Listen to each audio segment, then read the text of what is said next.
Hi hello and welcome back to my channel movie score. 'Dhurandhar 2' revenge trailer release అయింది. అసలు trailer cut మాత్రం top notch ఉంది. Story main plot reveal చేయకుండా just background score and విజువల్స్తోనే ట్రైలర్ని ఎక్సలెంట్గా cut చేశారు. అసలు Mumbai civic sense case తర్వాత release date ఏమైనా పోస్ట్ పోన్ అవుతుందా అనే చిన్న డౌట్ ఉండేది. కానీ ట్రైలర్ రిలీజ్ అయిన తర్వాత ఆ డౌట్ అంతా క్లియర్ అయిపోయింది.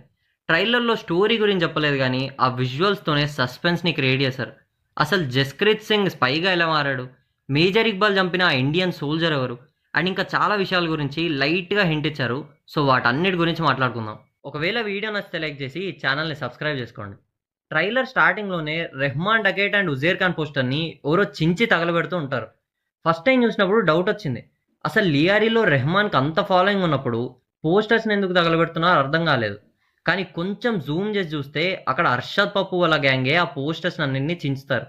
సో రెహమాన్ డకేట్ చనిపోయిన తర్వాత అర్షద్ పప్పు లియారీని కంట్రోల్లో తీసుకోవడానికి ట్రై చేస్తాడు. పార్ట్ 1లో హంజా అలీ జస్ట్ ఒక్కరితో మాత్రమే ఫైట్ చేయాల్సి వచ్చేది. కానీ ఈసారి అర్షద్ పప్పు, ఉజేర్ ఖాన్, మేజర్ ఇక్బాల్, ఎస్పీ చౌదరి ఇంతమందిని ఫేస్ చేయాల్సి వస్తుంది. సీన్స్లో ఈ ట్రాన్సిషన్ ఎంత స్మూత్గా ఉందంటే జస్ట్ సిగరెట్ నుంచి వచ్చే స్మోక్ని స్మూత్గా వేరే స్మోక్ ట్రాన్సిషన్ అవుతుంది. చాలా బాగుంటుంది. ఈ క్యారెక్టర్ని గుర్తుపెట్టారా? రిజ్వాన్. పార్ట్ 1లో ఇండియన్ స్పైగా చూపిస్తారు. హంజా లియారీకి కింగ్ అయిన తర్వాత ఈ క్యారెక్టర్ని తన గ్యాంగ్లోనే చేర్చుకుంటాడు. లియారీకి కింగ్ ఎవరు అవుతారు అనేది మనకు ఆల్రెడీ 'దురంధర్ 2' టీజర్లోనే చూపిస్తారు. ఈ సీన్లో చూడొచ్చు. కానీ అంతమందిని దాటుకొని అసలు లియారీకి కింగ్ ఎలా అయ్యాడు అనేది ఇంట్రెస్టింగ్ పాయింట్. అసలు మొత్తం ట్రైలర్లో నాకు నచ్చిన ద బెస్ట్ షాట్ అంటే ఇదే. ఎంత క్రియేటివ్గా అండ్ ఎక్స్ట్రాడినరీ షాట్ అసలు. 'దురంధర్ పార్ట్ 1' ట్రైలర్లో ఒక డైలాగ్ ఉంటుంది, మేజర్ ఇక్బాల్ ఐఎస్ఐ లేకుండా పాకిస్తాన్ గవర్నమెంట్లో ఒక్క చిన్న పని కూడా జరగదని. పార్ట్ 2 ట్రైలర్లో హంజా అలీ డైరెక్ట్గా పాకిస్తాన్ మిలిటరీతోనే కలిసి ఫైట్ చేస్తాడు. మేబీ రెహమాన్ డకేట్ చనిపోయిన తర్వాత జమీల్ సాబ్ పార్టీ రూలింగ్లోకి వస్తుంది అనుకుంటా. మేబీ ఆ పవర్ని యూజ్ చేసుకొని మిలిటరీతో ఫైట్ చేస్తూ ఉండొచ్చు. అండ్ ఇదే ట్రైలర్లో మేజర్ ఇక్బాల్ ఒక డైలాగ్ చెప్తాడు, ఒక ఇండియన్ సోల్జర్ తలని నరికాడని. ఆ ఇన్సిడెంట్ రియల్గానే జరిగిందంట.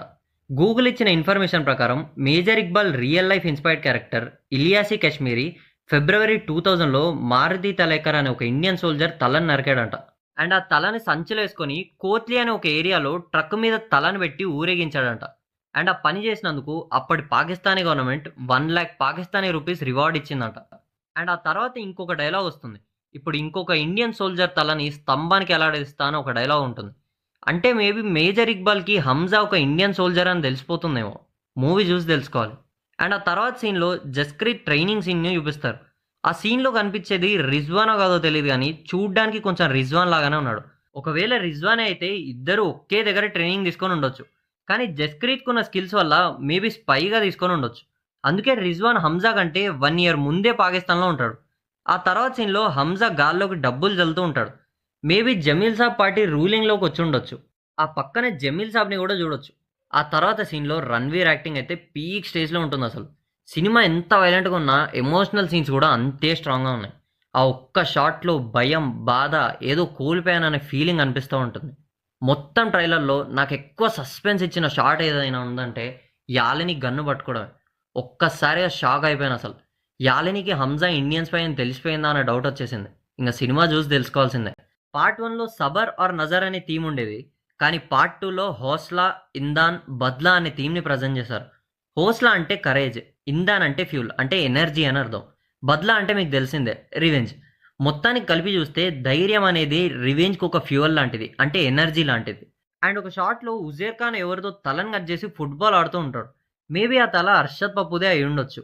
రెహమాన్ డకేట్ చనిపోయిన తర్వాత ఫస్ట్ కంట్రోల్ తీసుకోవాలనుకునేది హర్షద్ పప్పునే. సో కాబట్టి మేబీ అతనితోనే రైవలరీ ఉండొచ్చు అనేది నా ఫీలింగ్. ఉజేర్కేమో హర్షద్ పప్పుతో రైవలరీ ఉంటుంది అండ్ హంజాకేమో మేజర్ ఇక్బాల్తో రైవలరీ ఉంటుంది. అండ్ లాస్ట్ డైలాగ్, పాకిస్తానీ తలరాతని ఇప్పుడు ఒక హిందుస్థాన్ డిసైడ్ చేస్తాడనే డైలాగ్. ఆ డైలాగ్ హంజా ఎవరికో చెప్తాడు, ఎవరికి చెప్తాడో తెలియదు. ట్రైలర్లో బ్యాక్గ్రౌండ్ స్కోర్గా యూజ్ చేసిన సాంగ్ యారీ యారీ అనే పంజాబీ సాంగ్ నియర్లీ 2005లో రిలీజ్ అయిన సాంగ్ అది. అండ్ ఆ సాంగ్ని రీమిక్స్ చేసి యూజ్ చేశారు. సో ట్రైలర్ చూసిన తర్వాత నాకు దొరికిన కొన్ని డీటెయిల్స్ అండ్ ట్రైలర్ మీద నా ఒపీనియన్ చెప్పాను. మూవీ కోసం అయితే ఘోరంగా వెయిట్ చేస్తున్నాను నేనైతే. ట్రైలర్ చూసిన తర్వాత మీ ఒపీనియన్ అండ్ మూవీ ఎంత కలెక్ట్ చేస్తుంది అనుకుంటున్నారో కమెంట్ చేయండి. నేనైతే దంగల్ కలెక్షన్ని బ్రేక్ చేస్తుంది అనుకుంటున్నాను. మీరేమనుకుంటున్నారు?